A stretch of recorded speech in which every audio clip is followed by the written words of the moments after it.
our guest and panel how to vote and Yeah, I guess I will explain it a little later. Yeah. And now, dear all, let me.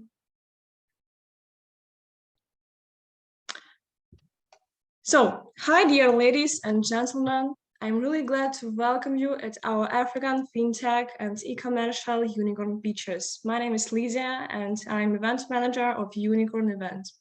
Unicorn.Events is the world's largest online startup beach contest. And now I'm happy to introduce you to Leon Asian, who is venture partner at Network VC and senator at World Business Angel Investment Forum. Dear Leon, the floor is yours. Yeah, thank you very much, Lydia. Hello, everybody. I'm so happy to see you here, and you joined amazing panel, and we selected amazing companies to present to pitch their venture today, and I hope it will be amazing networking event as well. So a little bit about what happens today in Africa entrepreneurial landscape. Globally, African entrepreneurs have taken a leading role in recent years. Just a year ago, World Economic Forum named 6 African unicorn startups who shaping industries and from healthcare to retail and fintech and in many other fields. Based on African private capital activity report, Still, there is a robust interest from investors to invest in African startup. It's growing. In 2021, it was about $4.4 billion invested in African startups. And but problem that investment is not equal, and West Africa attracts more capital than other areas. It's about 33% of all investment. So, and global inflation and macroeconomic environment usually discourages investment to invest, but Africa continue growing in investment landscape. If we're talking about industry, financial industry still dominate with about 32% of all investment going into this space. And the next is information technology and telecommunication is attract about 16% of all investment. And despite all the need, healthcare startups attracts only about 4% of investment. And our next event, I am planning to dedicate to healthcare startups. So until about 6 years ago, it wasn't any unicorn in in Africa, and today we have about 7 startups which became unicorn. Different stakeholders presented in African landscape. We can talk about startup accelerators. I calculated, counted about 20 accelerators, but it's not enough. It covers only 6% of real need of incubation and startup acceleration in Africa. Another interesting potential really recognized when we talk about corporate venture capital. In Africa, about 400 corporates have more than $1 billion in revenue. So it's a huge potential, and we can work with them on building corporate and helping to build corporate venture capital. To transform all these incredible human and business potential that Africa has into a world-leading technological hub, I suggest African business leaders and entrepreneurs to collaborate with governments, venture capitalists, startup accelerators, and corporations. Entrepreneurs should build a culture and values around their startups and develop leadership and mindset and skills that continue to attract investors over the world. I think that our event today is a very important milestone toward to transform this continent into a global hub for innovation, technology, and humanity. Okay, thank you. Lydia? Thank you, dear Leon. And now I want to tell you a little about our ecosystem. Oh my God, sorry. Yep. So our event is held because of our sponsor. We greatly appreciate our platinum sponsor, Network VC, our golden sponsor, Silicon Valley Syndicate Club, and our silver sponsor, Startup Inc. Our events are held on 3 stages. Today, we are gathered here on the first local pitch event, Unicorn Pitches. The winner of today's event will be promoted to the Unicorn Battle, the international pitch event. And this season will be dedicated to different industries, and the winner of all of the Unicorn Battles will represent their industries at the global finals on May 25. So mark the date. You are all invited to join us at the Unicorn Cup.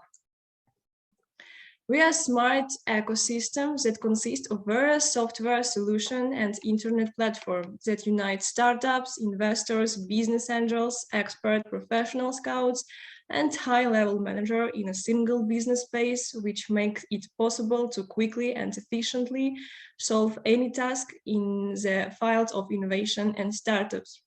The heart of our ecosystem is Network VC Fund, Syndicate Fund, and venture capital platform for decentralized VC community. Startup Network is a marketplace for startup business investors and service providers. Startup Inc. is a part of Network VC ecosystem for venture market participants, investors, entrepreneurs, business angels, and startups. Unicorn.Events, the world's largest online startup pitch contest. VC House, a closed online community and network created exclusively for VCs, where they can exchange deals they participate in as lead investors. And Silicon Valley Syndicate Fund is a special structure that allows business angels to invest into the best startups with small checks through syndicate deals. And also meet our organizers who have provided significant support in the preparation of the unicorn pitches. Leon, could you please help me to introduce them to us? Yeah, thank you very much. This is Item Intelligence Solution is my advisory company that helps a lot of startups, and not only startups, to implement so-called quantum backward thinking. And based on this methodology, which I built for the last years and writing book about it, we enable to set up the future of the startup today and in detail to understand the whole way from the future to the current point in order to have self-confidence and understanding exactly what entrepreneur is doing.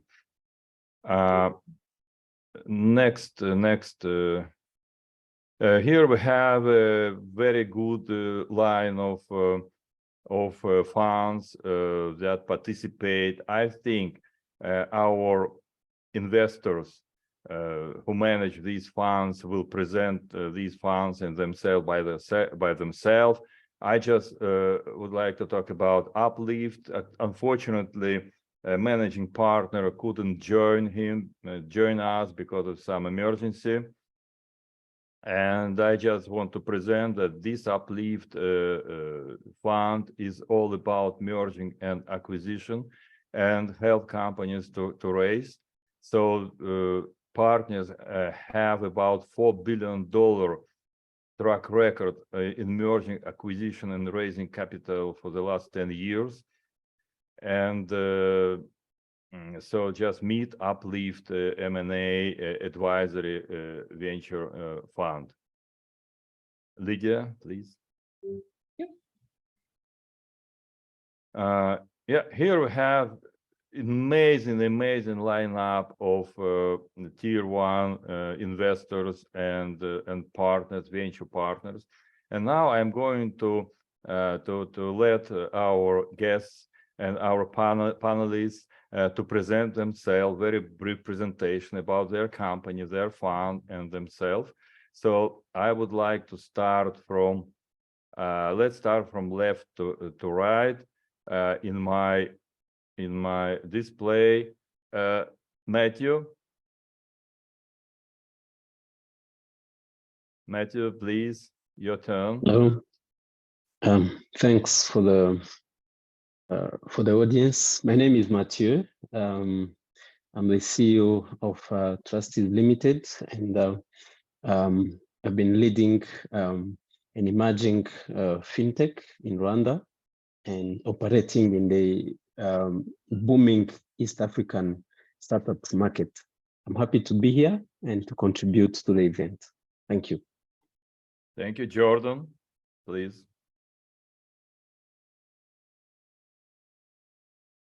Jordan,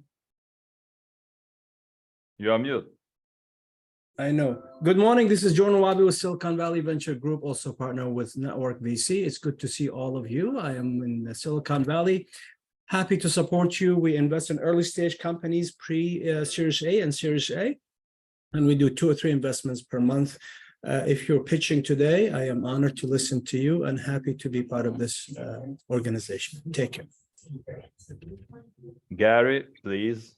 Yeah, sure. Great to be here. Thanks, Leon. Good to see some familiar faces. Friend Jordan, Walid, etc. It's good to see you. Anyhow, my name is Gary Fowler. I'm a serial entrepreneur investor. I've been involved in 17 startups and several unicorns. I was on the original management team at Click Software, which was sold to Salesforce for $1.35 billion, and also Eva.ai, an Azure tech company. Today, we're on our 14th cohort of GSD. I'm the founder and president of GSD Venture Studios. Get Shit Done. We have a hyper accelerator, GSD Labs, advisory group, and also a venture studio. We are investors and we're looking for companies. We have a range of companies anywhere from less than 200,000 in revenue up to 148 million. We do a lot of work in Africa. In fact, I just had dinner with Sayu Dendata, Aliko Dankoti's brother. Also met Aliko out in California. Sayu's my neighbor here and a polo player in Florida in Palm Beach right now. So we have some pretty good contacts. It's great to be here. Thank you. Thank you, Gary. And Shai, please. Hi, I'm Shai Schiller. I'm based in Israel, lived many years in the US and in Hong Kong. I've done quite a few companies. Some of them got quite big. The biggest one was like 7.5 billion. And I've been in a couple of VCs. Right now, I have a studio venture and pre-seed fund, mainly investing in people that are coming out of the technology units of the Israeli intelligence and a few others, and building ventures. Thank you. Thank you very much. Cody. Thank you very much, Leon, for the invitation. And thank you very much for this opportunity to introduce my company. I'm the owner and the CEO of Gold Ventures Investment. It's a global advisory investment company that's working with more than 30 partners in all the continents. We have representative.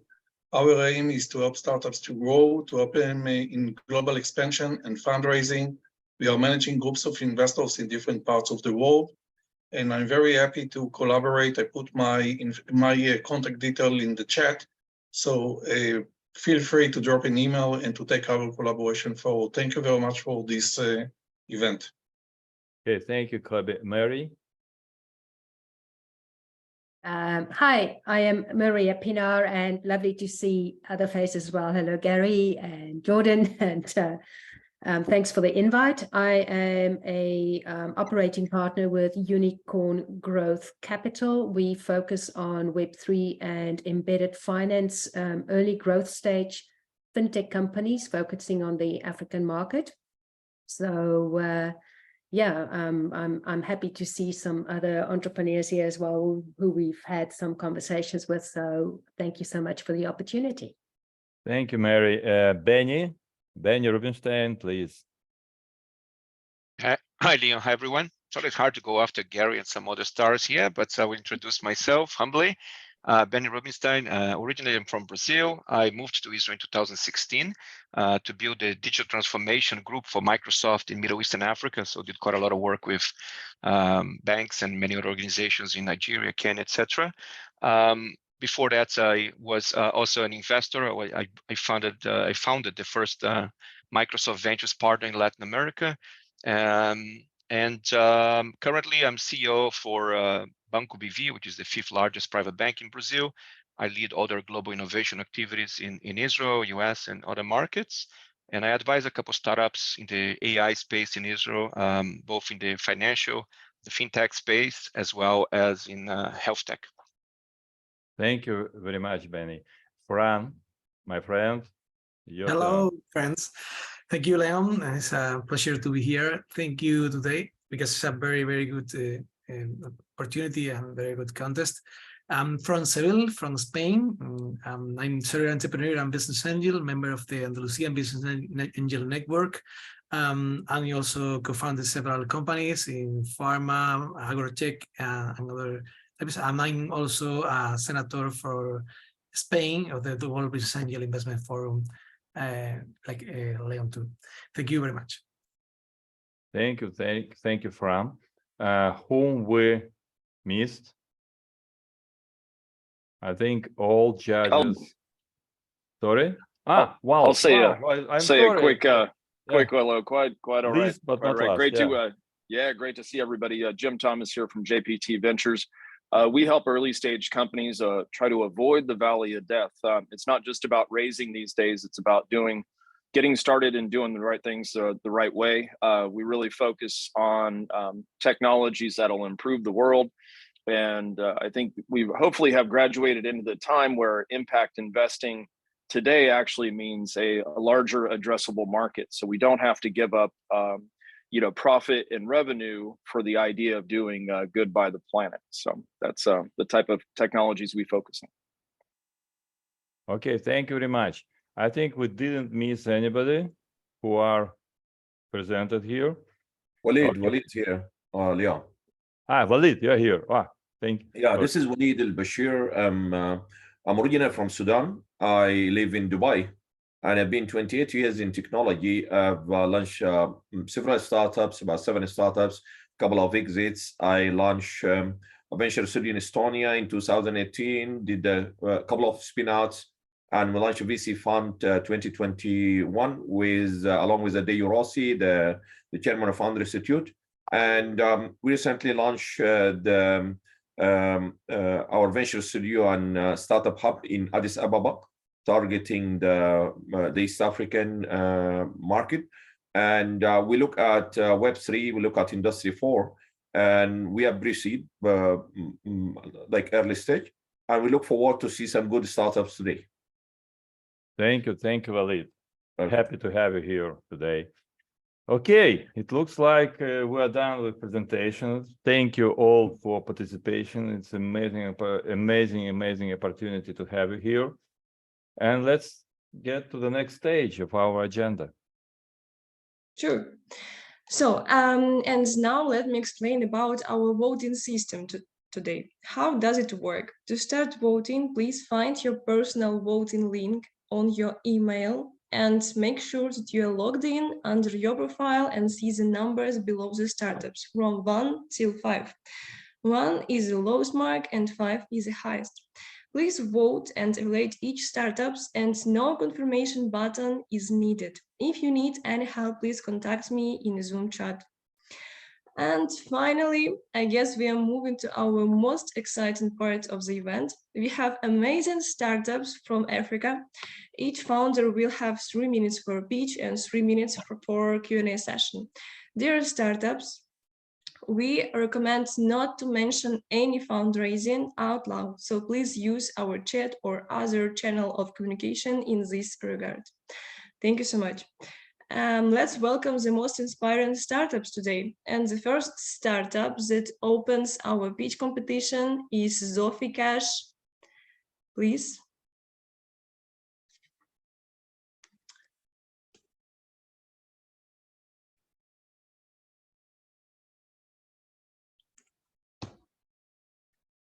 Zofi.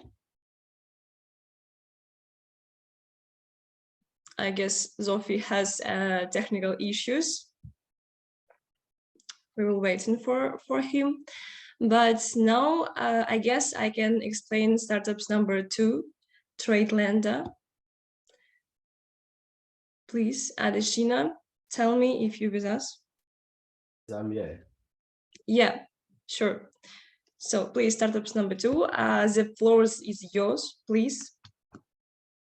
If you're ready, you can start.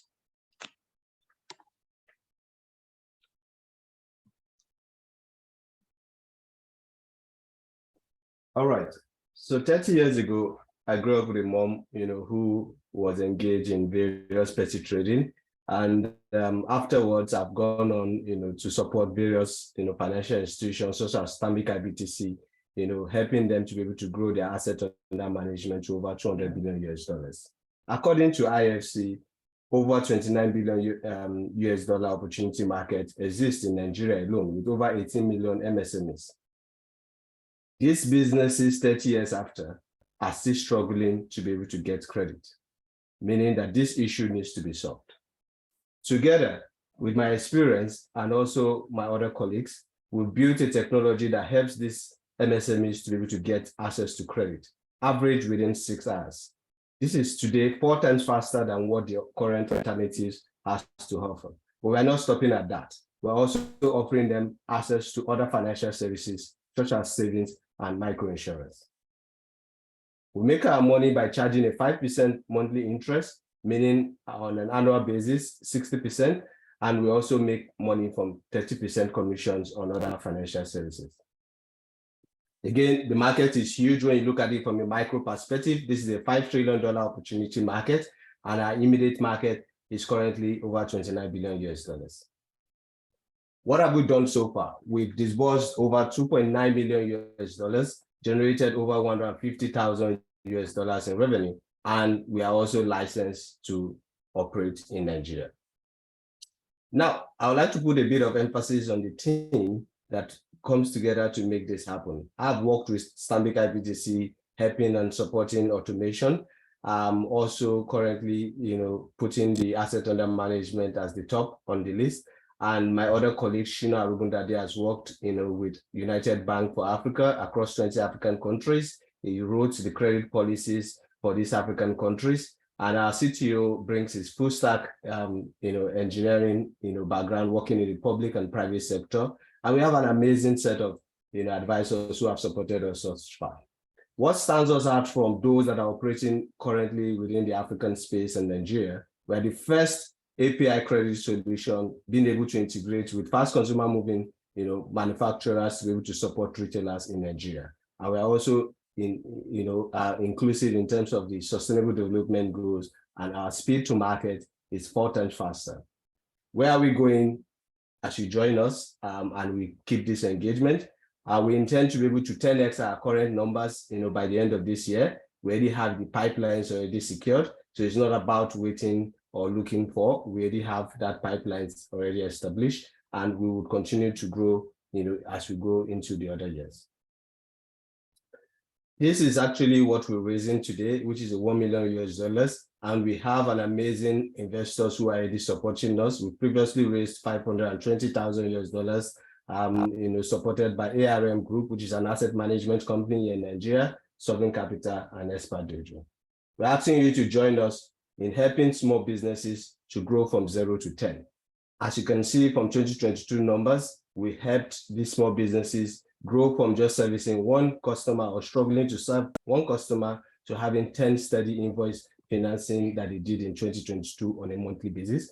And you can also see, some of them growing their plant outlets from 1 to 2 in 2022.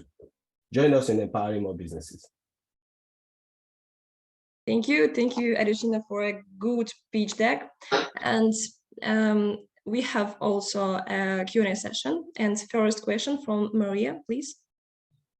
Hi, thank you for this. I know this is starting to become quite a noisy space in the market. So I just want to make sure, so your SMB customers, because I know there's a lot of solutions for informal traders. Does it include informal traders, or who's the profile of your customer?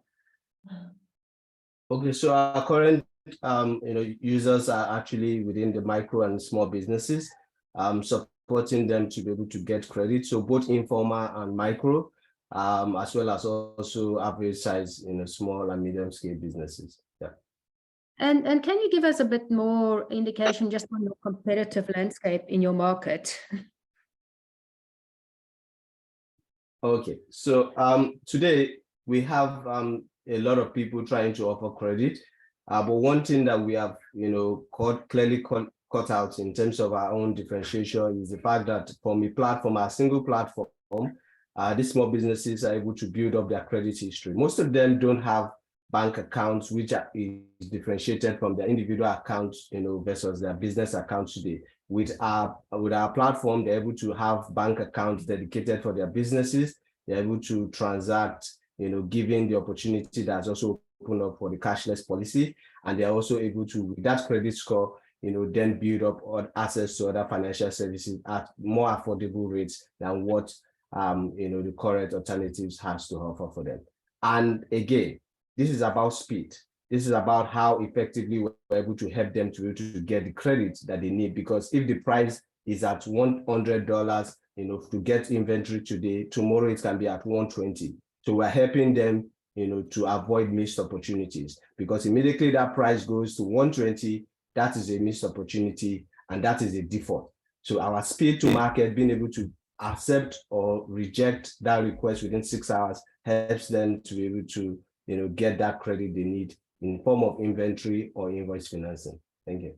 That does not really answer my question. I'm specifically interested in, give me a couple names of the type of competitors that you deem are your. Okay. So we have PayPal. PayPal today, is offering credit to these same SMBs.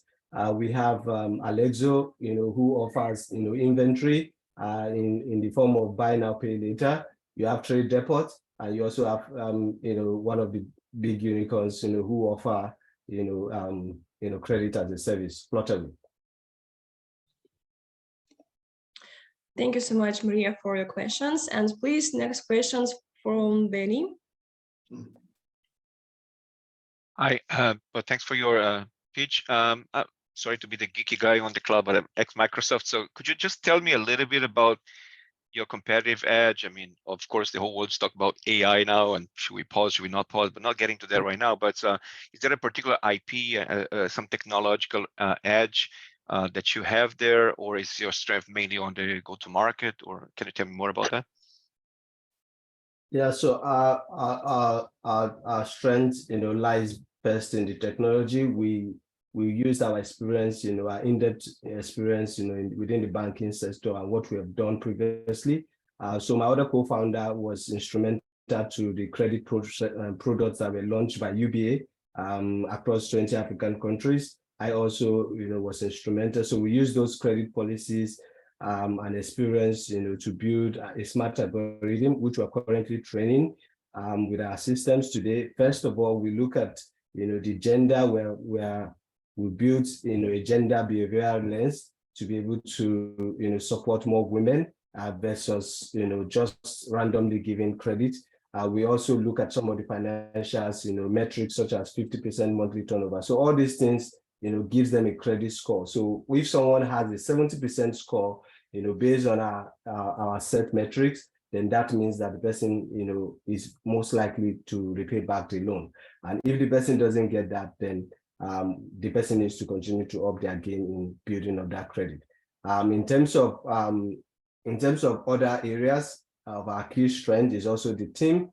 I previously led a startup called One Kiosk, and it was in that process of helping small businesses to have access to market that we discovered that it's much more huge than just access to market, but the credit itself in form of inventory finance was one of the biggest issues that they had. And that was what we put together to build the solution that we have today. Sorry. Thank you. I'm so sorry, we're limited in time. If you have any questions, please use our Zoom chat for continue your communication, and because we have to moving on. So and now please meet our next participants, startup number 3, Naivera from Kenya, and Charles, who will be represented. Charles? Thank you. You can hear me? Yeah, perfectly. Great, great, great.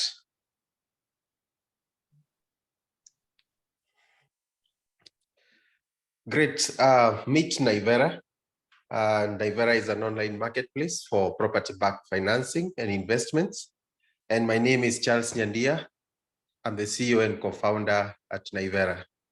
I am one of the over 170 million middle-class Africans who desperately have been looking for investment opportunities so that you can grow passive income. And personally, I've been looking for, just like many others, into investments in housing. And it's investment in housing as an income generating assets. And this is because there is very high demand for housing in Africa. And that, of course, offers a very high return on investment. But there has been a very big challenge. And the challenge has mainly been on the affordability of these assets and, of course, availability of finance so that they can be enabled to acquire them, and also the high risk of investment. So through my over 10 years experience in the real estate sector, as well as the financial sector, we're able to come up with a platform that brings together the main players in the industry, who are the property developers, the house buyers, and also financial lenders, so that we can actually offer something sustainable for all of them, so that they can extend value to the house buyer. And our platform, therefore, helps people to conveniently build passive income and, of course, help people to build wealth through affordable housing investments. On this platform, we are able to reduce costs actually by more than 30%. And our properties or our houses go for $8,000 to $24,000. We are also able to reduce the payback period of investments in affordable housing, or rather in housing or real estate, from 13 years to 3 years, and also generally be able to address the risk of investment. The customer journey is super easy because the customer just chooses a house, then they can purchase either on credit or cash, and then they can be able to manage their assets using digital channels. And the investor chooses a borrower from a pool of buyers, and of course that asset becomes the collateral, and they can be able to manage the loan using digital channels. We are doing this now because of the big opportunity that is provided by, the demand. Of course, there's a very big gap in supply of affordable housing, and of course, everyone wants to invest so that they can match up with the high cost of living. In impact-wise, housing and construction building, of course, contributes to us inclusive, growth, and supports the development of a sustainable agenda. And we are infusing, a lot of stuff when it comes to influencing responsible construction so that we can conserve the environment and addressing inequality challenges. Because of helping women so that they can also own assets. We are addressing a very big market, and in the next 5 years, we are looking forward to a GMV of 300 million, and actually more than 230,000 investors. We are quite competitive. We are competitive in the market because we are focusing on the key players of the sector, and this is because we want to have a sustainable ecosystem so that now we can build value for the desired, customer segments that we are targeting. And we are also able to make our assets more affordable than anyone else. And of course, optimizing or leveraging on automation so that we can make investments easy. We make our money through commissions, subscriptions, that is our software subscriptions, as well as revenue sharing, where we have 15% of income earned by people who fund on the platform. So we have managed to cross over $70,000 in our last year revenues. We have been accelerated by able guys in the industry, and currently we have 70 investors. And we are looking for $500,000, which should go towards helping us acquire a wider market, achieve an average monthly revenue of 20,000 in the next 6 months, make key hires, and of course now list with the capital markets so that we can expand and grow our market. We have a neighbor team, collectively having over 15 years experience in the real estate sector, as well as the the financial sector. And we have a neighbor chairman who is also has been very key in helping us to navigate the market. Thank you so much. We look forward to talking to you and possibly having you on our journey so that we can be able to exploit this opportunity together. Thank you. Thank you, Charles. And we have already questions from Benny. Yes.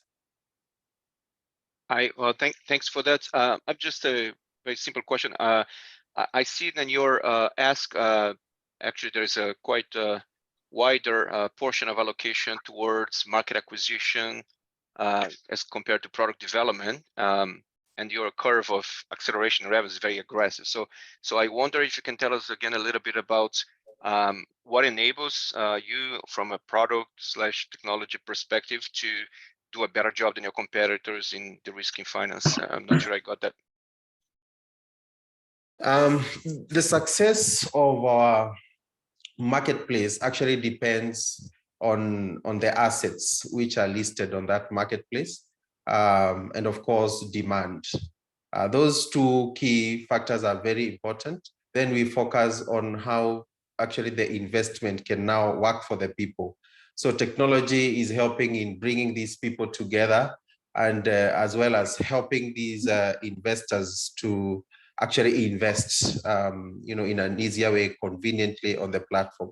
But without proper marketing, so that people can know that we are there can't actually be, investors who would invest on the platform, and therefore marketing becomes key as far as the success of our model is concerned. And then, of course, building our product so that it can meet the requirements and need for the client. So at the end of the day, what attracts people on our platform, it's affordability. So after now we make the assets more affordable, we reduce the risk, then there will be more usage of our platform, and therefore product development comes in as a key thing in our planning. And that's why currently marketing takes the day. Thank you so much. And please, next question from Walid. Thanks, Charles, for the presentation. We've seen this model in Dubai and a couple of other places. It has always a big friction with regulator, So I would ask, why is your target market, why is it regulated? Because taking it from collateralization to crowdfunding up to a really structured real estate fund, you playing around this area, as I understood from the presentation. So what sort of regulation are you relying on? What sort of returns are you anticipating for the investors? And where's your target market? I got the first question. Maybe you can hear the second one. Okay. The question is the regulatory framework. Yes, I got that. Yes. The target market, and what structure are you giving returns to those investors? What attraction? The attraction we are giving to the investors. Returns, not attraction. Returns. Oh, returns. Thank you so much. Thank you so much for that question. Number one, we are not necessarily regulated, but because of our market target, we are going for regulation, and that's why I mentioned part of the funding will be helping us to join the capital markets by July. We have already started the engagements with the regulator, and they have given us a go-ahead so that we can join the sandbox. And they told us actually will be the first of its kind, and of course help the capital markets to deepen because of the way we are able to address the investors' risks. Number two, the target market. We have a B2B2C model, and the reason why we are talking about B2B2C model, as long as we still have the B2C, it's because we have the marketplace, which is open to everyone.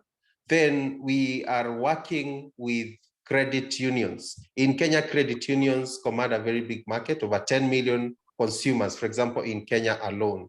and people save in those institutions so that they can invest. And our goal is to help people to invest more responsibly by acquiring assets for income generation as opposed to taking loans for consumption. And there is a very good reception as far as that is concerned, because in the past we have been working with SACCOs or other credit unions, and we feel that will be a very good channel for us to scale our product. Then we also working with housing cooperatives. Their main function is to help people to own houses, but they don't have capacity.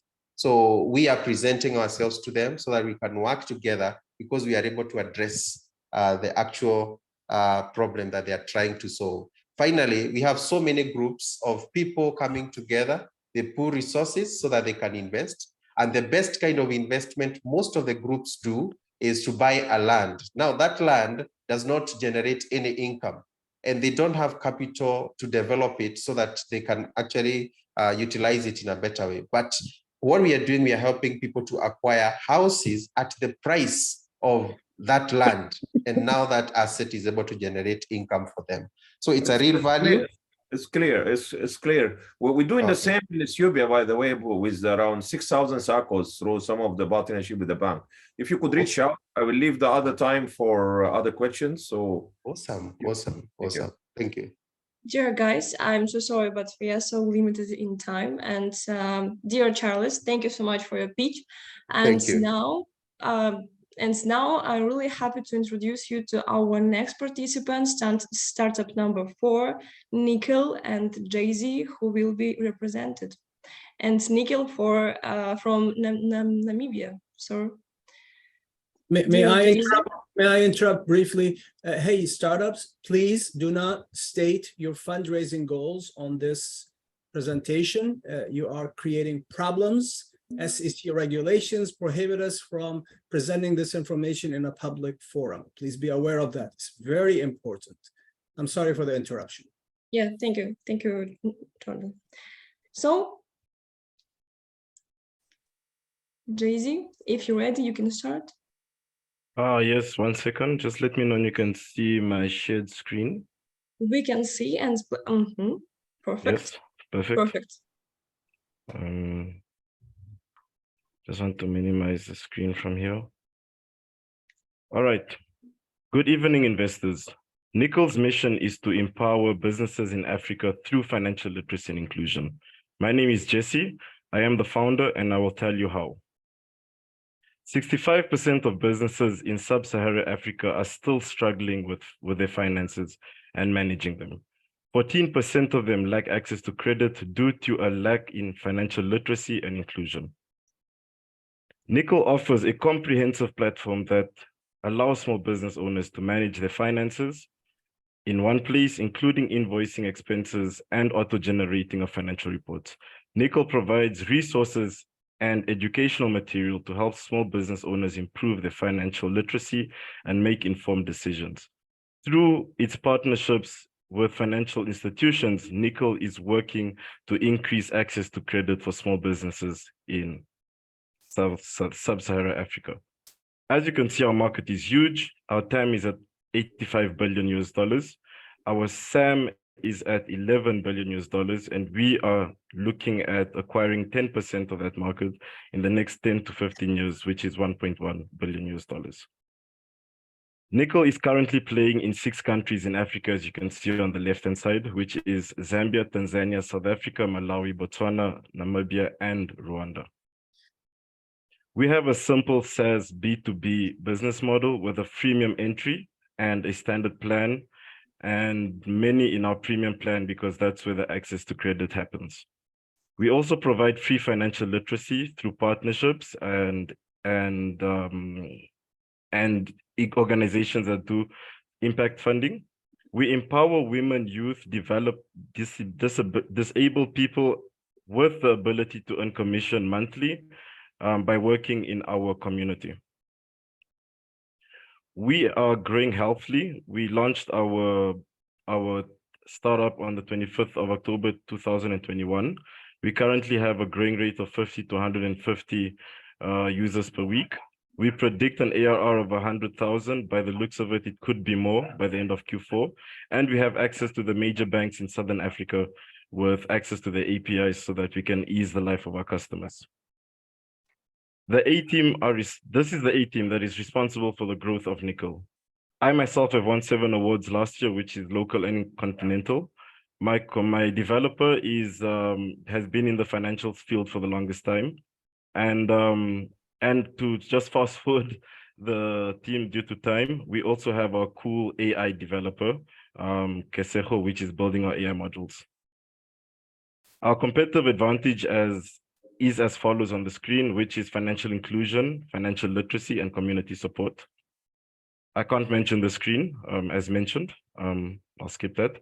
Our SDG goals are 5, 8, 9, and 10. And yes, thank you so much for listening, and feel free to contact me and join this fantastic opportunity of solving problems in Africa. Thank you. Thank you so much, Daisy. And we have already first question from Matthew. Yes, thank you for the presentation. Happy to read an innovation in accounting. I'm myself a chartered accountant.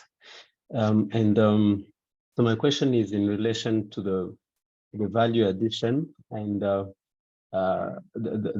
innovation part, which we think is going to be a breakthrough, given that there's a number of other accounting systems out here. Right, Mr. Matthew. So just to elaborate, you want to know on the competitive advantage and the innovation on the technology. Is that correct? Right. Yes. So yes. So we do have a lot of competition, global and local.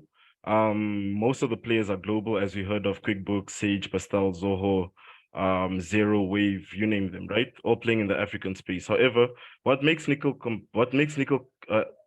unique to these members is that we offer a local touch to things. And we're also integrating an AI build, which will be complete in the next 3 to 6 months, our first module, which would then be financial literacy and financial advice to our customers. So specific to a customer. Imagine you're a carpenter and you need to understand how to do your forecasting, or how to manage your invoices, or anything that requires you to take your business to the next level so that you're able to access credit. You can easily open the chatbot, and our chatbot will then answer all these questions. Thus moving the human factor, keeping our structure lean, and getting the right information to the customer immediately. I hope I answered your question, Mr. Matthew. All right. Thank you, Matthew, for your questions. And we still have 40 seconds from question from Benny. 40 seconds for question or question and answer? I was asking less than 40 seconds. So I think what you're doing is great. I actually work with an Israeli startup on the financial inclusion space. Actually, the CEO spent 7 years in Africa, so I totally get what you're doing, and it's very, very critical. My question specifically is, you did mention that by increasing financial literacy, etc., you help the companies get better access or easier access to credit. And I didn't quite understand how exactly you do that. Could you elaborate on that? Yes, Mr. Benny. So the inclusion part comes into empowering players in the community, which is youth. The unemployment gap in the youth space is high in Africa. Empowering women as well. 60% of women in Southern Africa still live in poverty. Just to mention some data in that area. However, by empowering the community, which we call our Nickel Tribe, they are then able to go out into the respective communities, say the neighborhood, enable or help these business owners. So I don't like the word bookkeeping because it's mind-blowing. It confuses everybody. I prefer using the word agent. And they go into the community. They then help these business owners by managing their finances and take them through a step of processes so that their books are all in order. So that means getting them into bank accounts, getting them with the regulators, etc. And once that is in motion, at a space of about 12 to 6 months, they can then take this financial records, go to a bank, and have the right information to access credit from for the business in the community. And for business owners directly, they can use our tool to manage the income expenses, reconcile the bank statements, do payroll, and also submit taxes and etc. And with that, we then also provide workshops to teach them how to get from point A to B, meaning if they follow certain procedures, they are then able to access this credit through our partners in the next 12 to 6 months. I hope I answered your question, Mr. Benny. Thank you. Thank you, Mr. Benny, and thank you so much, Jay-Z, for your great speech. And dear startups, please make your answer a little shortly, because we have a little judges who wants to ask you, and we need to move on. Please, Maria, if you can, please ask your questions in Zoom chat. And I really excited to introduce you to our next participant, startup number 5, Painton from Rwanda, and Ignace. And hi, Ignace, if you're ready. Yeah, hi, how are you doing? Hello. So if you're ready, you can start. All right. I grew up in a household of 5 siblings, and I was single mom. And growing up, I used to see my mom sometimes struggle to get access to essential goods and services and credits. From time to time, I would actually forsake some basic standard of living because the income is not yet here. And this is a process that I experienced as a person growing up at my university. And it's a problem shared by more than 400 million income generating individuals in Africa who get supplied the essential goods and services from 44 small and micro enterprises. This is a problem that's due largely because 85% of the population in Africa are still informal, or which results into being underserved or what they call underbanked. So we identified 2 key problems for 2 key individuals. One is a consumer who have limited financial access, and whenever they go for the alternative, which is usually informal borrowing, it's very expensive.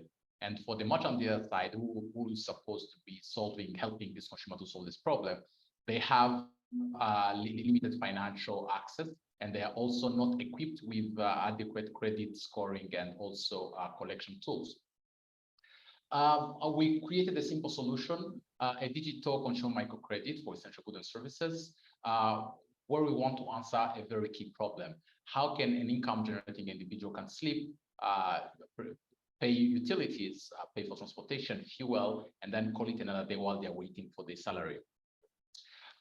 So now you might be wondering how we make it work. It's very simple. We acquire our consumer through merchants and small employers. So we onboard existing corporate consumers from merchants, and we also onboard a group of employees for small and medium enterprises. Once we do this, we have to determine how much money we have to give them, which is usually 1/3, maximum being $200 per month. And once they have this credit limit on our platform, now they are able to request and make a transaction on a merchant point of sale on our network. The way we make money is very straightforward. We earn 8.3% consumer interest income, and the next 2% as a merchant fee, which makes our annum return close to 115%. 7 months in, we have managed to get a monthly recurring usage of 1,400 people, and again a wait list of around 9,500. And we have a monthly lending portfolio of around $26,000 US, and we're working with 102 merchants in 3 major cities in Rwanda, and we are experiencing a 1.45% non-performing loan. And to date, we have managed to get some awards on a national level, where we've been selected the last year Hunger Pitch Fest. And this is what our financials looks like. So we are profitable. We have managed to collect an average monthly recurring revenue of around $2.5 thousand, and our monthly gross total value is around $25,000 USD. Of course, we have competition in the space. We have the conventional micro lending, usually owned by big corporations. And we also have what we call informal lending scheme, usually peer-to-peer lending or merchant informal lending. However, the major differentiation is we don't provide cash or peer-to-peer transaction. We just give people funds to be able to afford the basic standard of living. My name is Ines Protsinze, and I have more than 6 years experience in global and regional companies such as PEN and I4C, where these companies specialize into pay-as-you-go models and also consumer financial retail. And my co-founder, Brenda, who is a former Airbnb and Apple project manager, has more than 4 years of experience in that space. And our CTO, Eddie, has more than 7 years of tech leading position in regional software development company. Our board of directors is made of Jordan Olivas, who is a former Klarna and Chargeafter and current executive chairman at Kispay, and Mr. Alex, one of the seasoned FMCG distribution actor in the space. Thank you very much. I will welcome the questions. Thank you, Ignace. Thank you so much for your pitch. And we already have a first question from Walid. Yeah, thanks for the presentation. A quick question. How do you manage to keep the burn rate very low and the low performing loans? Are you guys paying yourself salaries? Yes. So what we did, to keep the burn rate so low is this is a 95% automated product. So from credit underwriting, have a couple of tools like salary aggregation that SMEs uses to disperse salaries so that we will recap our lending. And this facilitates us to operate with minimal staff, especially on the tech side. And again, we haven't yet raised a seed round. So we are actually keeping the salaries of myself and co-founders at the very minimum. What about the performing loans? I think 1% only is the performing loan. Yes. So you can have more questions. Yes. So we do have this what we call payroll aggregation tool that SMEs use. So it means we work with the employer to be able to lend the employee. So usually because the employer disperses the salary towards the end of the month, so this guarantee us a near to perfection collection. And again, we incentivize 0.5% as a commission to the employer so that our struggle is associated. Understood. Understood. Thank you, Walid. And please, Maria. Hi, thank you, Walid. This is quite interesting. Your APR seems quite high. I mean, I'm not used to seeing that level of 100 and something % APR. So how does that compete with other lending options in the market? We are a little bit below the market price, which is 9% per month. And this is for microloans from commercial banks. Usually all the microloans are owned by commercial banks. And we are just 8.3%.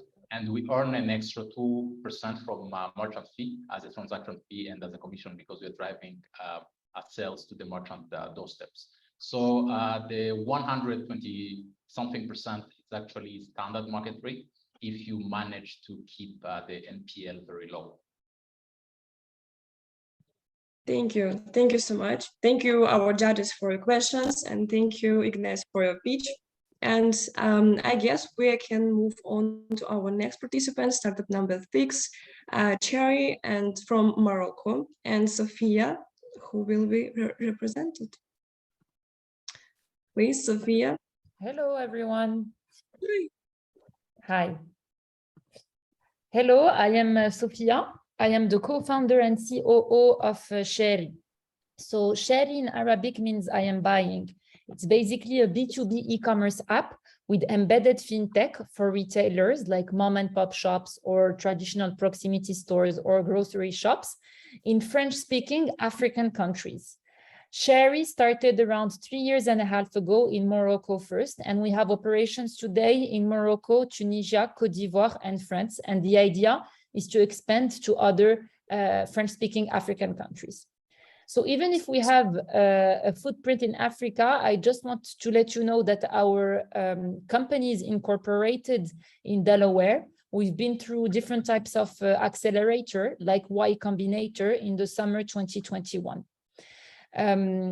So if I had to quickly recap what's Sherry, it's basically an app that we install for mom and pop shops. They can order any consumer goods they sell and get delivered for free on the next day, while benefiting from financial services like microcredit, payment, or micro insurance.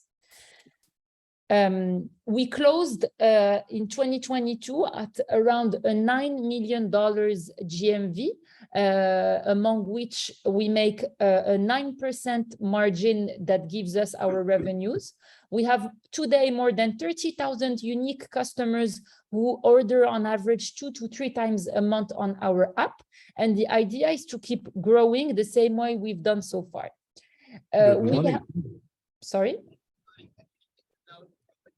Oh, so I think someone is not on mute. So our team, we are 3 co-founders with different types of expertise in the FMCG industry, digital transformation, with a set of C-levels that are our general managers in the countries that we operate in. Basically, if you look at emerging markets like Morocco, you can notice that more than 85% of the consumption of fast-moving consumer goods goes through those traditional proximity stores. We don't go to big supermarkets like Walmart or Costco to buy goods. We go to a shop owner, and the picture that you see there is totally representative of what they look like. Small small one-man show, running everything by himself, from supplying goods to selling to handling stock, etc. So basically, Sherry's aim is to help these guys fight the competition coming from the mother trade by positioning Sherry as a central purchasing body and allow them to keep exist in the following years, thanks to their e-commerce activity, but also thanks to an additional revenue stream that is basically coming from financial services. Our total addressable market today is around $280 billion in French-speaking African countries. I'm very proud to say that we've been focusing on the e-commerce vertical in the last 3 months. We have recently been delivered by the Central Bank of Morocco a payment license that allows us to offer our mobile wallet in an open loop. We are currently preparing the tech in order to be connected with all the institutions that we need to become a major mobile money player. Our roadmap is very clear. We are going to keep expanding geographically the way we've done, and we are going to focus on adding the new financial services that we have been preparing. We have already raised the pre-seed round, and we are raising a Series A round that I will not give more info about as it has been asked from us. Thank you very much. Thank you, Sophia, so much. And we have first question from Benny. We'll allow Shai to ask his question because he raised his hand in real life, not on Zoom first. I'm just wondering about the French part of it. I mean, why not expand? I mean, to English? I don't know. Yeah, it's a very good question. So when you think about Africa, you can think about it in different regions, but there is a clear separation between Francophone Africa and English-speaking African countries. Why? Because Francophone Africa has an inheritance from France that made the countries speak French and have a culture that is common. So the idea is to expand to countries where we have similarities in terms of culture and where we can find synergies because our teams and transverse teams will all speak the same language. This is the first argument. And the second is that we already have competition in other English-speaking countries, but there is almost no competition in French-speaking African countries. So it makes sense to go there. That's a good one. Thank you. And please, question from Walid. Sophia, nice presentation. I've seen you pitch deck some time back, and I think it's improving a lot. What is your anticipated exit? You know, how do you manifest your exit? Thank you for this comment. I'm sorry, I don't remember speaking to you. Maybe you spoke to one of my founders, but the exit question is a great one. And there are several options. The first one is to keep doing what we do. We keep focusing on the e-commerce vertical, and we improve our unit economics by making it profitable in the next 12 months. And that is the plan anyways. And the second thing we can do is work on our financial services and become a major fintech player in the region we are in. And this is something that we can keep on doing. And I think that we can do that because we have everything we need to do so.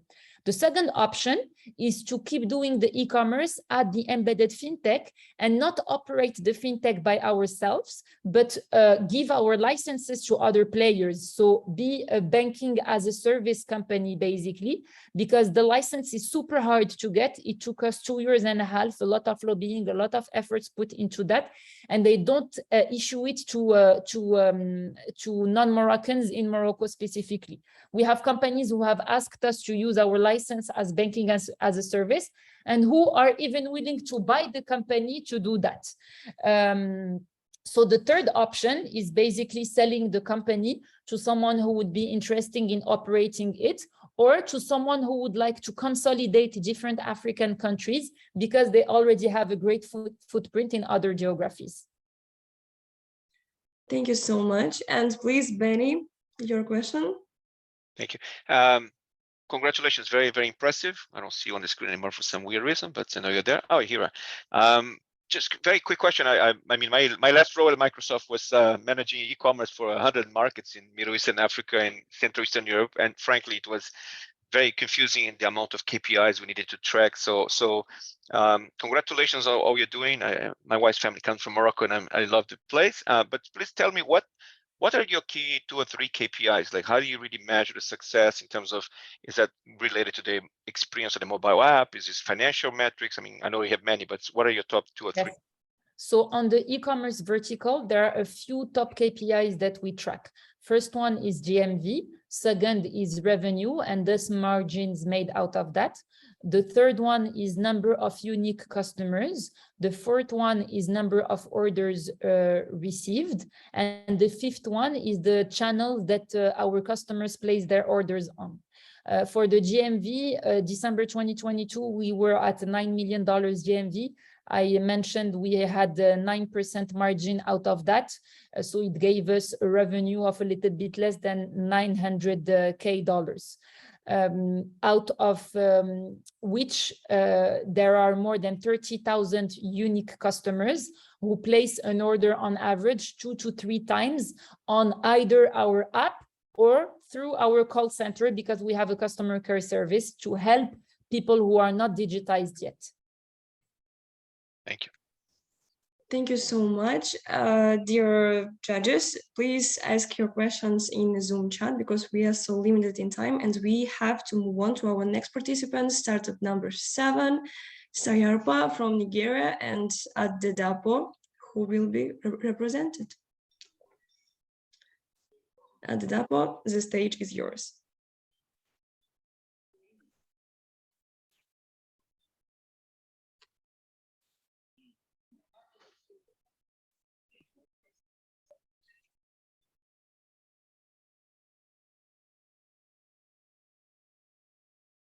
Are you here?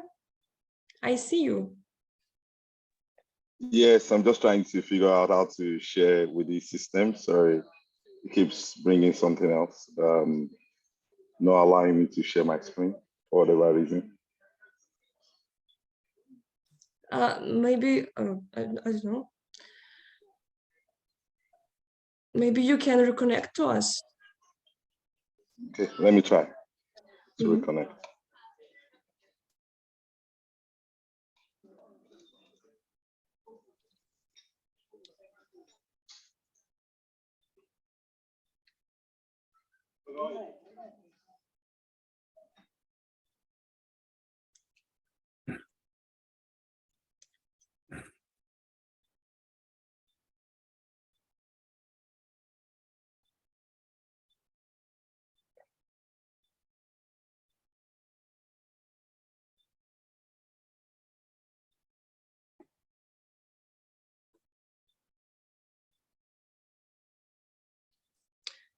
Okay, and dear judges, I want to remind you, please evaluate each startups for a voting link that you can find on your email, and any confirmation button is needed. So please use it. After we grade, we need to press a confirmation button. I can't see that. No, sir. No. No. Okay, thanks. Lydia, I see company 2, 3, 4, 5, and 6 have presented, right? Yep. Yeah, there's 2 more to go. I guess yes. Okay. It was the first company, Zofi Cash. Yeah. Did they return? Please keep it at your screen. Okay. Because so who's next? Who's the next company? So we maybe continue with QHub while the other Alpha Farmer figures out how to share screen. I guess we can introduce you to our startup number 8, while our startup number 7 will recollect to us. Okay, and we will return to him. Sounds good. Yeah, sure. So and now please welcome our startup number 8, QHub from South Africa, and Jay, please, the stage is yours. Thank you. Just let me know when you can see that. We can see, and please do a full screen. Perfectly. Okay. Retailers leave $4.6 trillion of revenue on the table annually due to long checkout queues and a lack of personalization. You and millions of other shoppers experience this problem all the time. But don't worry, QHop has the solution to help you enjoy a quick, seamless, and personalized checkout. Hi, I'm AJ Lalu, co-founder of QHop. Unlike Amazon Go, QHop uses your shopping data and AI to provide hyper-personalized promotions. QHop integrates multiple technologies like IoT, AI, and Fintech into a single solution. We bring a digital experience to a physical store. Let's take a quick look. Looking for a faster, innovative, and more convenient way to shop? QHop gives you a quick and contactless self-checkout solution, bringing a digital experience into a physical store. You will receive hyper-personalized promotions based on your shopping behavior.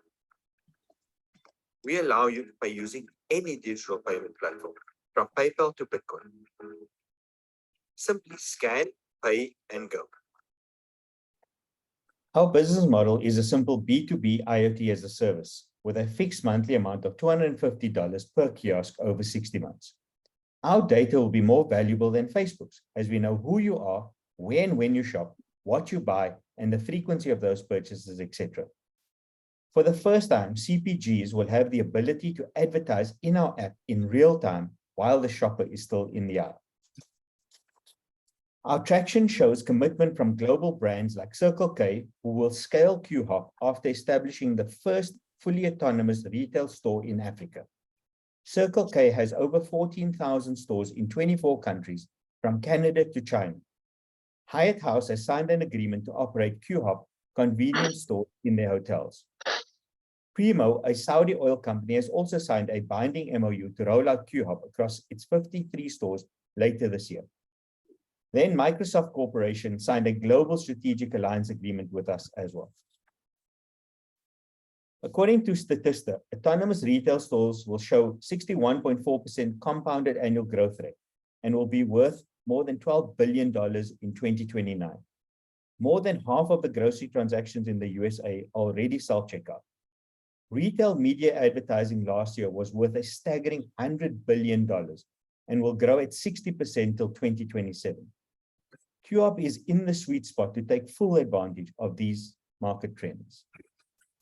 Our impact includes being able to show consumers while they're shopping which products have their best CO2 emissions in that product category, as well as what their CO2 emissions are at a basket level, thus empowering consumers to make more informed decisions about what products they should be buying that has a better impact on the environment.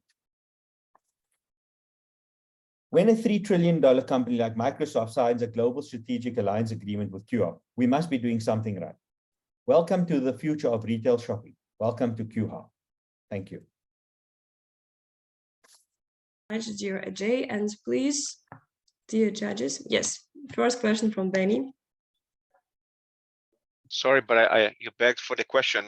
You talked so much about the agreement with Microsoft. So I signed a few agreements back then. Could you tell us a little bit about what the agreement actually entails? Thanks, Benny. We signed a global strategic alliance agreement with Microsoft, which gives us access to senior solution architects sitting in Israel. We have access to markets through a business development director sitting in Dubai, and then we have access to the product development team sitting in Seattle. The opportunity for Circle K was actually generated by the global head of retail for Microsoft for Startups, Shish Sridhar, who pitched QHop to Circle K in the USA. Yeah, I know him. Very good. Thank you so much. And please, Maria. Yeah, thank you.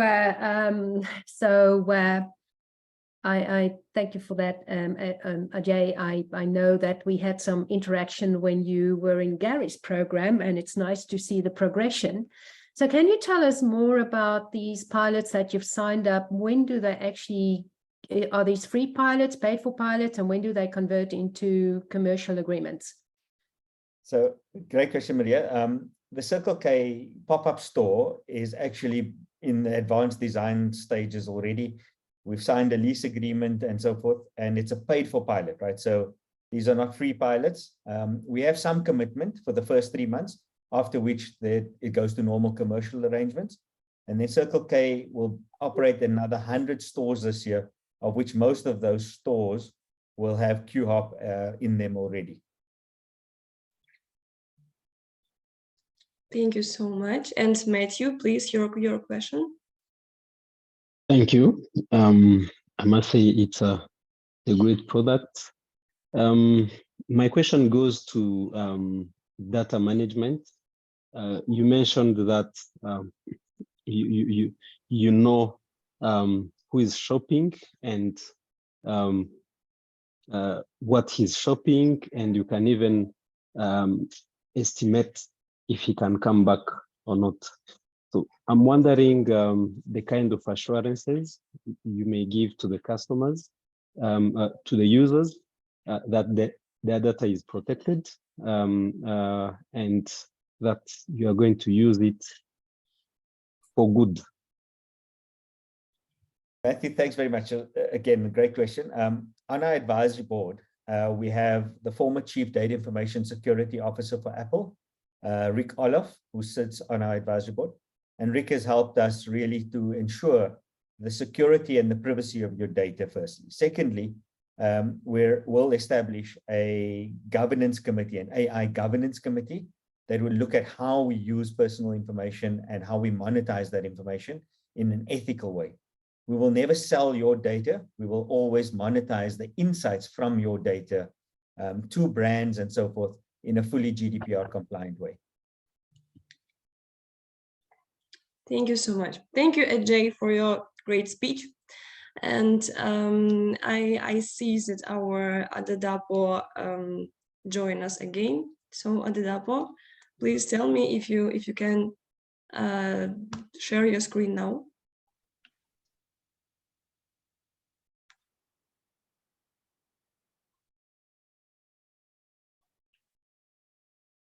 Come on, I see that you are with us.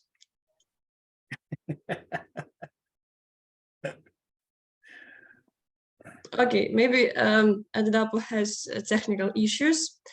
So please welcome our last but not the least participants, AFIA Group Limited from Rwanda and Biganza, who will be represented.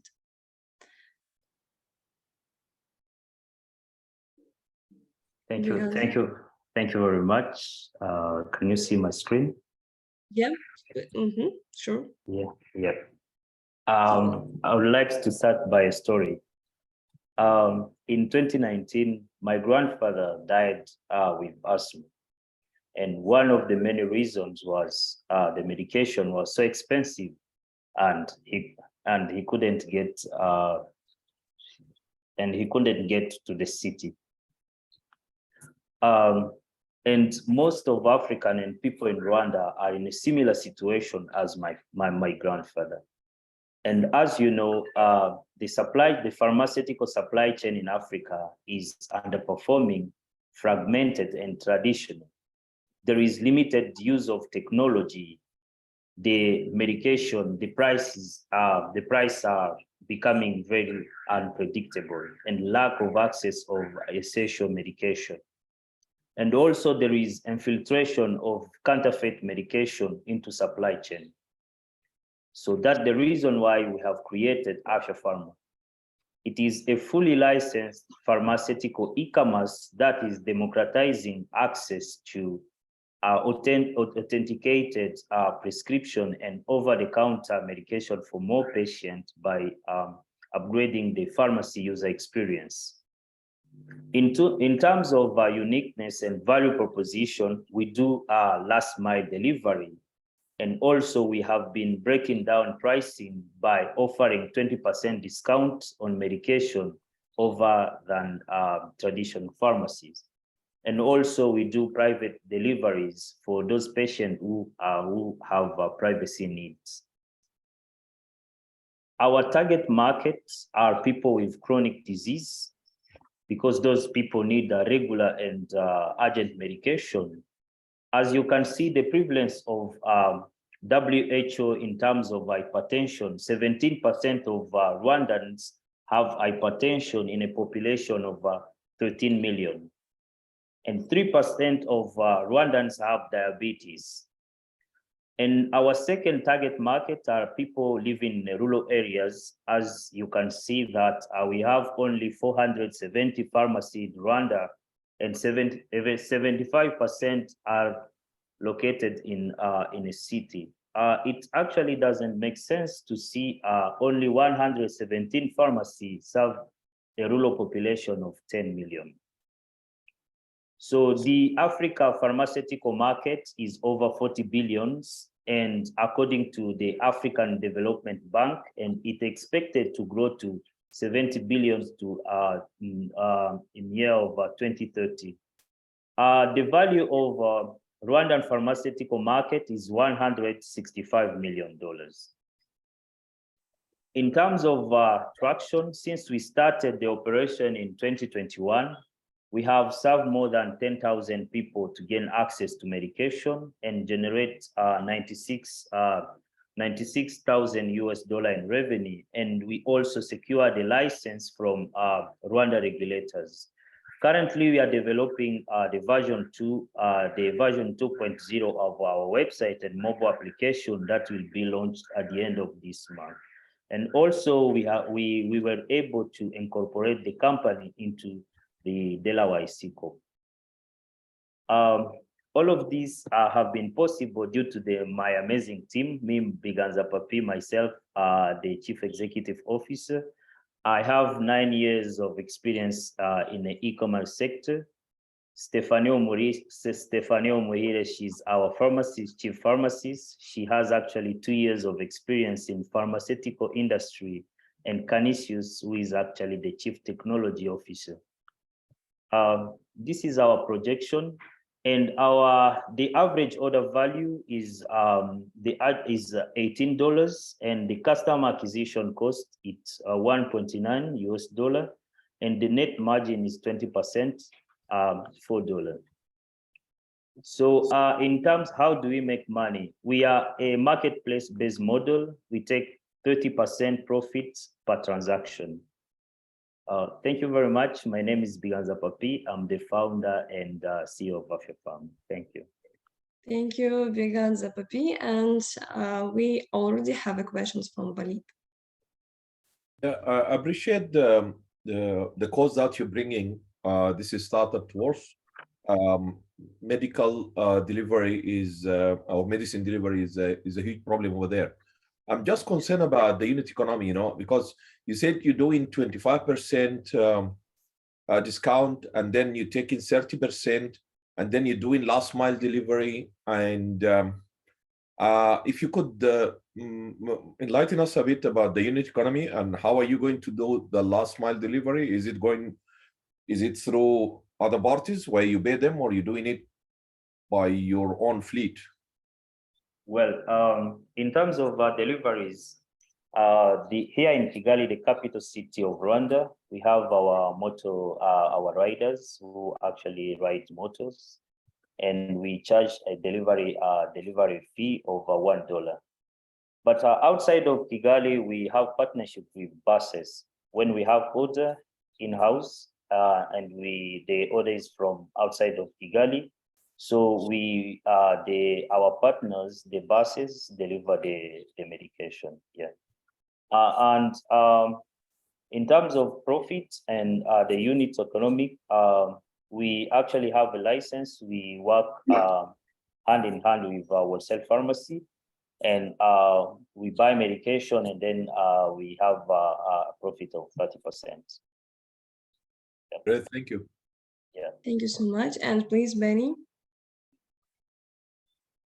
Yeah, congratulations. Very, very impactful project. I spent some time also in the health space, so regulators and regulations always like a problematic word in the entrepreneurial world. So I wonder what's your magic there. I mean, what's the subsets of medications, and how fast can you get those approvals? I mean, I'm just trying to understand what the magic that you do there, because for OTC it's clear, but how do you deal with the prescription-based products? Well, thank you very much.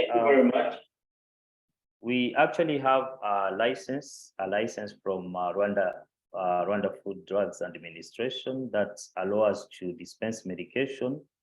And we have 3 types of customer journey. There is the first one is the customer who actually have a prescription from a doctor, and usually he uploads the prescription to our platform, and then our team of pharmacists verify the prescription if it is valid, and then we confirm the order, then we deliver. We also have a customer who actually have symptoms, but he doesn't know what medication to take. Usually he go to our website and have interaction with our team of pharmacists. It's a kind of mini consultation. Then we see if we can deliver medication, or we can send the patient directly to the doctors to do a proper consultation. Yeah, I don't know if I respond to your question. Yes, thank you very much. Yeah, thank you. Thank you, guys, and thank you, Biganza, for your speech. You did a great job, and now I guess I need to introduce you to our Sayarpa again. So Okay. Adedapo, please. We still want to see your pitch deck. Okay, no problem.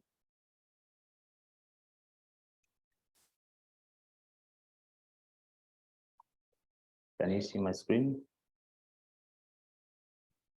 Yeah. Okay. This is it. No, this is Alpha Pharma. I think we need to see Yeah. Sayara. Yeah, I think it needs to stop sharing, then I can share. Okay. Yeah, that's fine. Thank you very much. Let me try this time. Okay, I think it works now. You know we're gonna deduct a point because you were late, right? Sorry about that. Anyway, my name is Adida Koshedipo, and I'm the CEO of Siapa Limited. One of the problems we figured out that a lot of the Gen Zs and millennials are having within the African market space at the moment is the ability to be able to easily get access to FX, basically, and to carry out what we call spend like a local, as well as pay like a local. That means the ability to be able to use your Naira wallet, or your local currency wallet, or your multi-currency wallet, or your Visa or your Master credit card to pay for your Netflix and things like that, or pay for your school fees abroad. And these are the problems that Siapa is looking to to solve. Now, it's a kind of competitive space, but where Siapa is different is we connect both cash and crypto. We're not only just leveraging on cash or fiat, as is known, but we're also leveraging on cryptocurrency as well to be able to provide solution for this. We're looking to promote the economic independence of Africa, utilizing cash and cryptocurrency. Our vision is to be a global market leader in cryptocurrency adoption in the most reliable and secure way. Our values are innovation, community, transparency. What are the users experiencing? One of the problems they're experiencing is difficulty in having access to foreign exchange. For example, if they want to pay their school fees, slow processing time, multiple fees, as well as difficulty using cryptocurrency. The traditional way is that, for example, if a millennial or Gen Z wants to pay for school fees or pay for Netflix subscription, what they'll have to do is basically log into their exchange, sell their cryptocurrency, transfer their cash to the bank, then send to their MTO or their local bank or for their wallet. This is where Siapa is looking to solve the problem. Basically, what you have to do, give us the crypto asset or the cash and fund your wallet, either through fiat or cash or multi-currency wallet, and basically pay like a local and spend like a local using your virtual card as well as your multi-currency wallet, as well as remittance. This is what we do. The addressable market is well in excess of 3.1 trillion market, $1 trillion, as well as $701 billion, as of last year in terms of the remittance. We're leveraging as much as possible the blockchain solution to be able to achieve this, being Bitcoin the eighth largest solution, eighth largest currency. Our market is divided into two. We're not just only focused on the retail side, we also focused on the merchant side, because we've discovered based on conversations with a lot of retailers and merchants, as well as customers, they want to be able to spend their cryptocurrency with ease as well as without any stress. So one of these solutions we also have, as well as provided to our customers, is what we call Siapa Pay, which allows merchants to collect cryptocurrency payments easily from their various customers. And that's who we are basically. Up to date, we've been able to launch and we've been able to raise seed funds. And this is our roadmap. We've been able to process well over $2 million in transaction in the last 1 year. We launched in January last year. We've acquired well over 10,000 users, with around 1,000 of those being very active. And we have a recurring revenue of around $40,000 on a monthly basis. And that's us, basically. Any questions? Happy to answer. And this is our fantastic team. Mohammed is our head of engineering. Abiola is our head of operations. Mohammed Adekoju is our head of design. Ayomiko is our legal and compliance lady. And we've got a number of board members on the legal product side, as well as crypto adoption within the Africa market space. I'm happy to welcome any question now. Thank you so much, Adedapo. And we have already the first question from Maria. Yeah, thank you for the presentation. Well, my first question is, who are your partners in converting crypto into fiat for your customers? Okay, we have a company that we use, it's called Blockterium. So we're one of their first major users to be able to on-ramp and off-ramp. So we currently use them. We also partner with another company called One.io. We use them for on-ramp and off-ramp, basically. And we connected to Binance P2P exchange solution to be able to off-ramp and off-ramp. So those are our major partners. And are your tokens based on some type of stable coin that you're using?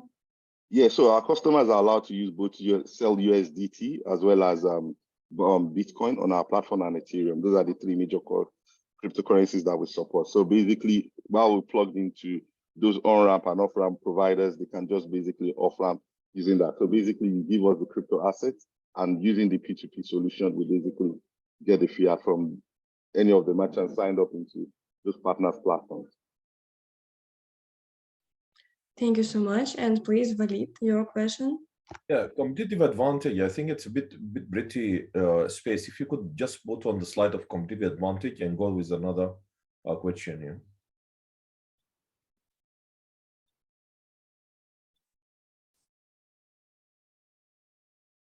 Fine, you may go with another question. I just want to look at this here. Okay, that's perfect. And please, Regis. Oh, hi. Yeah, I've been studying this and it looks very interesting. I just wanted to confirm what your position is with regards to the regulatory bodies. If I understand correctly, you're operating out of Nigeria, are you? And if you are, there's a whole lot of situation with the CBN policies and or whatnot. So can you just enlighten us on what you intend to do to navigate this situation? Okay, so that's a very good and valid question. So one of our partners that allows us to create multi-currency wallets for our customers is Fincra, and we also have the Naira wallet provider, which is basically an IPSB.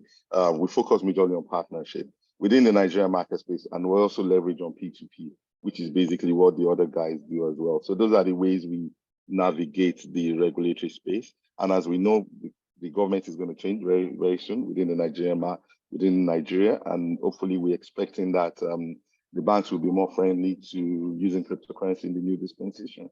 So that's, well, at the moment we're leveraging P2P as well as a number of licensed CBN partners to create virtual wallets, basically. Thank you for your answer. And please, Matthew. Thank you. How do you de-risk the business against risks that pertains to the use and payment using cryptocurrency in terms of business processes or operations which you believe may counter against those risks? Yeah. So one of the risks that we have to deal with is the volatility risk, basically, especially for the BTC as well as Ethereum. So one of the things we also always encourage our customers when they want to do, we give them a very short window of time between when we give them a quote and when they have to pay, basically. So for the off-ramp and on-ramp solution. So that means that's one of the ways we de-risking the volatility risk around those. And we don't really hold any of these currencies. Basically, we don't hold them. We just basically exchange them and make our money through fees as well as a big charge.